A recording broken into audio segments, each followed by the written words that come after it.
conversation with fear.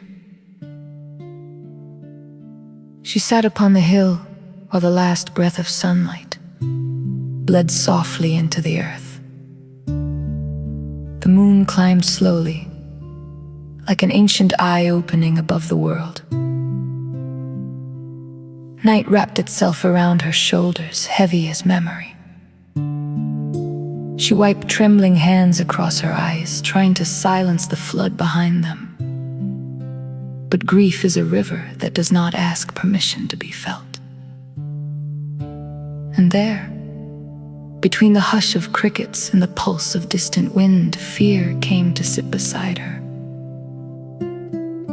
Not as a monster, not with claws or sharpened teeth, but quietly, like a voice she had carried her entire life. Fear leaned close and whispered into her ears. "It is the way. I am only trying to protect you." And for one small moment, she became completely silent. The universe itself seemed to pause with her. She sat there thinking carefully about the next words her spirit would allow her to speak. The moonlight touched her face like ancestral hands, guiding her towards something deeper than survival. Then something inside her shifted. A pressure in the center of her mind, burning, pulsing, opening. Like a door the universe had been knocking on for lifetimes. Her breathing deepened. The wind moved through the trees like ancestors whispering forgotten truths. And suddenly she understood. Fear was never sent to destroy her.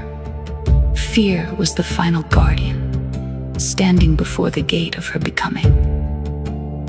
So she turned toward it fully, eye to eye, soul to soul.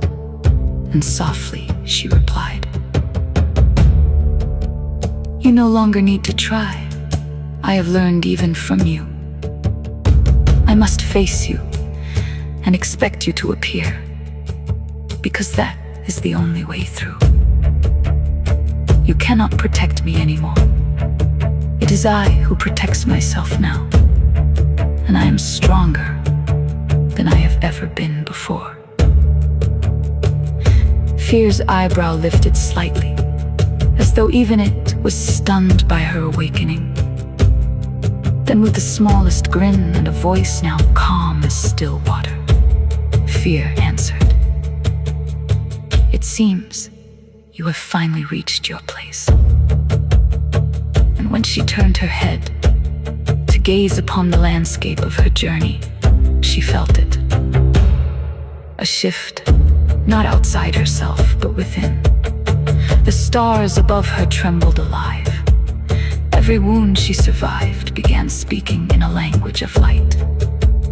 Every abandonment, every betrayal, every night she begged the universe to explain why her spirit felt trapped inside a world too small for her soul.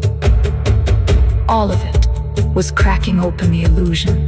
Her third eye bloomed like fire between dimensions, and she saw how people wear masks to hide starving spirits, saw how pain travels through bloodlines until someone brave enough chooses to feel it, saw how her sensitivity was never weakness, but an antenna to the unseen.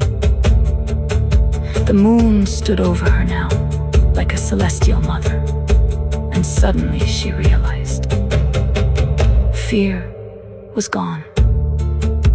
Not because it had died, but because it no longer controlled the doorway to her spirit. Tears fell again from her eyes, but this time they felt sacred, like old versions of herself leaving the body. And somewhere in the silence, the universe whispered, "The moment you stopped running from fear, you finally awakened."